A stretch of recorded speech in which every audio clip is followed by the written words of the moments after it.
40 years, the Porsche 911 Turbo has been a very coveted car, a pumped-up Carrera with way more power than was strictly necessary. Though never a cheap car, the Turbo has always offered the kind of brutal acceleration typically reserved for machines costing much, much more. In 2016, Porsche is putting turbochargers in every new 911. Good news, right?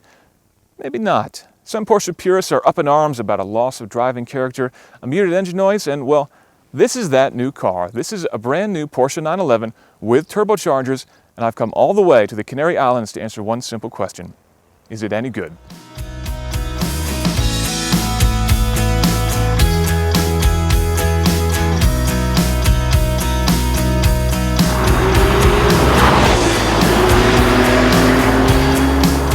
It certainly looks good. It still has that traditional shape and style of the 911, but I think it looks quite modern and honestly quite pretty.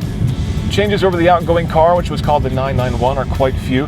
This new car, which is called the 991.2, has a slightly more pronounced, a little bit more aggressive nose. There are a few creases on the rear end that weren't there before, and a new engine cover, and really, that's about it. In fact, Porsche's press release on this car says that the most striking new feature are the door handles. It sits 10 millimeters lower, and thankfully Porsche now offers an optional lift to keep you from smearing that new nose across every speed bump you find. And the new rear-wheel steering system promises to make the car more nimble in the twisties and also more stable in the straights. So the big question, does it still sound like a Porsche? The answer is yes, it does, but it's not as loud as it used to be. Those of you who want a little bit more volume will definitely want to option out the sports exhaust, which gives you another little button here in the middle. Hit that and the car does get quite a bit louder. At least it does on the inside. Interestingly, it doesn't get much louder on the outside. But unlike BMW, who resort to some digital trickery to pull off that kind of magic, Porsche actually ran a couple of tubes from the engine's intake into the car's interior here, so you get more noise without annoying the neighbors. It actually works quite well. The car does sound very good. Again, it's not as loud as before, but it does still have that trademark Porsche growl. Where the old 911 had different motors depending upon whether you went for a base model or paid extra for the S, the new 911 offers a smaller 3-liter flat 6 across the range. In base trim it makes 365 horsepower, go for the S and you get 414 thanks to bigger turbos and some other tweaks. Both figures are about 20 more horses than the outgoing car. Now, if you're thinking what I'm thinking, yes, there is the potential for much more power from even the base car with just a little bit of ECU hacking courtesy of your local tuner.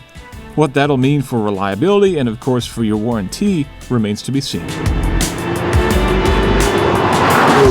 There is some turbo lag for sure. When you put your foot down, there is a little bit of a moment there before the boost builds and the car leaps forward, but it's really not that noticeable. That's especially true if you go into one of the sportier driving modes. The throttle response is sharpened, and that definitely helps to hide the turbo lag. There's also a button on the PDK-equipped cars which gives you a Sport Response mode. That's 20 seconds of Sport Plus, perfect for quick overtakes or for quick escapes.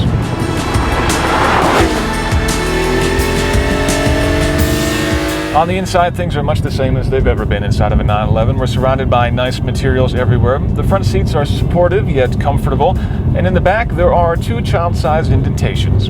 But there's been one major change in the interior, and that's thanks to this, an iPhone. For the first time, the 911 offers Apple CarPlay, and while I'm disappointed there's no Android Auto here, those of you who live your lives within Apple's walled garden will be happy to know you can now build a garage next door and park a new Carrera inside.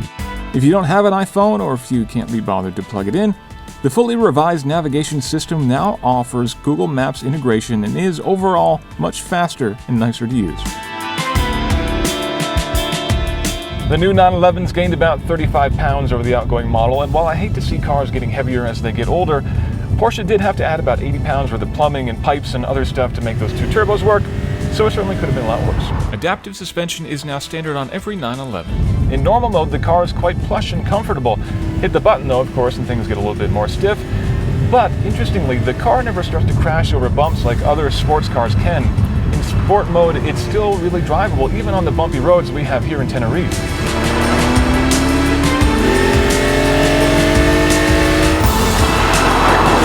Whether or not you like the new motor, or the new look, or the new handling, the new 911 has taken a big step forward on the interior with that new infotainment system. It's properly good, and it's going to get even better when they add Android Auto. As to the rest of the car, I can see how you might be a little bit disappointed about the lack of engine noise and the tiny bit of turbo lag that's crept into the system. But in exchange, you're getting more power, more efficiency, a smarter car, and better handling. You gotta admit, that's a pretty good deal.